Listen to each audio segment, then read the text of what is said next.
सभा का ये रण आखिर कौन जीत कर आता है? नीलेश, छत्तीसगढ़ की जनता ये कहती है कि रोजगार में यहां पर कमी देखने को मिली है और केंद्र सरकार की तरफ से इस पर ज्यादा ध्यान नहीं दिया गया है।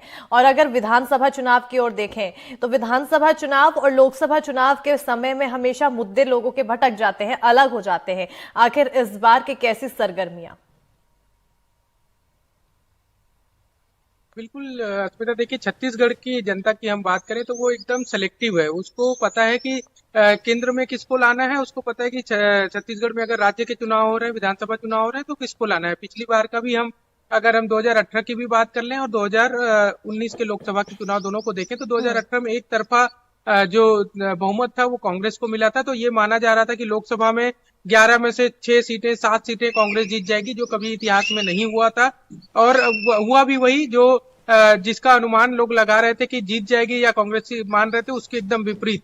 और 9 सीटें सिर्फ मतलब 9 सीटें बीजेपी के हाथ में आई और 2 ही कांग्रेस के पास आई। जबकि उस लिहाज से जब विधानसभा चुनाव के परिणाम के लिहाज से हम देखें तो 7 से 9 सीटें कांग्रेस के हिस्से में जानी चाहिए थी।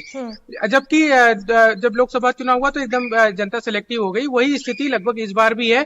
ये लोग कह रहे हैं कि चूंकि छत्तीसगढ़ में बीजेपी की सरकार आई है फिर से और एक अच्छी बहुमत के साथ आई, 53 सीटें हैं, तो माना जा रहा है कि इस बार क्लीन स्वीप कर लेगी। लेकिन जो परिस्थितियां नजर आ रही हैं बीजेपी के पक्ष में, वो बहुत ज्यादा हर सीट पर नजर नहीं आ रही है। और ये माना जा रहा है कि इस बार छत्तीसगढ़ बनने के बाद पहली बार ऐसा हो सकता है जब बीजेपी सबसे कम मतलब सबसे खराब प्रदर्शन लोकसभा चुनाव में करे। क्योंकि इस बार 3 से 4 सीटें और 5 सीटों तक कांग्रेस के पहुंचने की संभावना है। क्योंकि राजनांदगांव की बात कर लें, कांकेर की बात कर लें या फिर कोरबा कहीं ना या कहीं यहाँ पर अब जांजगीर और इस इसके बार अलावा थोड़ा एक दो मामला मैदानी इलाकों डगमगाता हुआ दिखाई दे रहा है। हालांकि बीजेपी काफी आश्वस्त नजर आ रही है। आने वाले समय में क्या होता है इस पर नजर बनी रहेगी। लेकिन इजहार, आपसे भी एक सवाल पूछ लूं, क्योंकि देखिए छत्तीसगढ़ की बात की जाए तो छत्तीसगढ़ का मामला बिल्कुल अलग हो जाता है, तो वहीं मध्य प्रदेश की बात की जाए तो यहाँ पर मामला बिल्कुल अलग हो जाता है।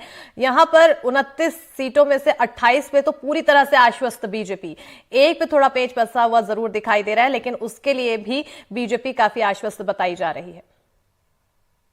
देखिए, भारतीय जनता पार्टी की पूरी कोशिश है कि सभी 29 सीटों को जीता जाए। और अगर हम बात करें मध्य प्रदेश की जनता की, तो कहीं ना कहीं ये भी छत्तीसगढ़ की तरह सेलेक्टिव है।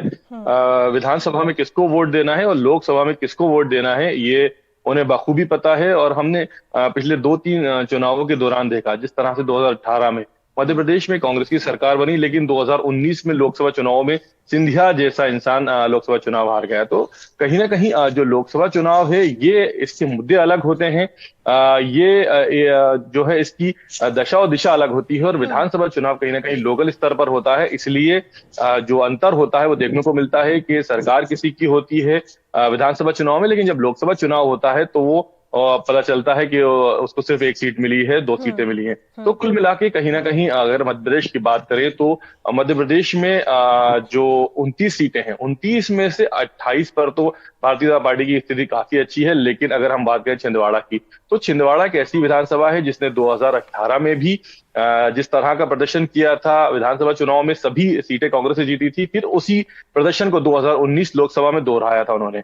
तो जिस तरह से अब 2023 विधानसभा चुनाव में कांग्रेस ने सभी सीटों को जीता, छिंदवाड़ा की सभी 7 को, तो कांग्रेस को उम्मीद है कि जिस तरह का लोकसभा चुनाव है उसमें भी वो अपनी सीट को बरकरार रखेगी। कांग्रेस को उम्मीद है। और देखिए इजहार, अगर हम पिछले बार के वोट प्रतिशत की बात करें तो 58% वोट्स बीजेपी को मिले थे, तो वहीं अगर कांग्रेस की बात करें तो 34-34.5 के आसपास प्रतिशत में कांग्रेस प्रतिशत कितना ज्यादा बढ़ता है अगर मध्य प्रदेश और छत्तीसगढ़ में देखा जाए, तो इस पर नजर बनी रहेगी। ये तो मेहनत पर नजर आता है, कौन कितनी मेहनत करता है। बहुत शुक्रिया इजहार, नीलेश, तमाम जानकारी देने के लिए।